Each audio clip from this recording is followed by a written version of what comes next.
আজ আমি তোমাদেরকে এই সুপরিচিত গাছটি নিয়ে বিশেষ কয়েকটি উপকারিতার কথা বলবো। মন দিয়ে পুরো ভিডিওটা দেখবে, তাহলে কিন্তু বিভিন্ন রকম রোগের সমাধান পেয়ে যাবে।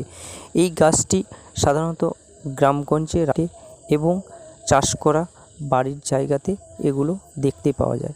এটি দেখতে কিছুটা হাতির সুরের মতো একটা ফুল হয়ে থাকে বলে হাতির সুর বলে।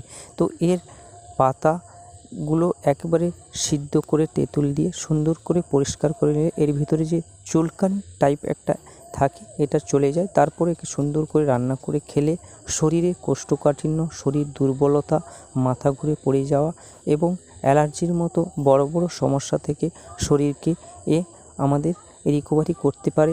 এতে প্রচুর পরিমাণে ভিটামিন আছে এবং অ্যান্টিঅক্সিডেন্ট আছে, যার ফলে এটি আমাদের খুবই উপকারী। তো ভিডিওটি কেমন লাগলো কমেন্ট করতে ভুলবেন না। আর এরকম সুন্দর সুন্দর ভিডিও পেতে আমার এই ছোট্ট পেজটি ফলো করে রাখতে পারো, তাহলে কিন্তু উপকারে আসতে পারে। এই হাতি সুর নিয়ে আরও বিস্তারিত ভিডিও নিয়ে আসছি। সবাই ভালো থাকবে, সুস্থ থাকবে। টাটা, দেখা হচ্ছে পরের ভিডিওতে।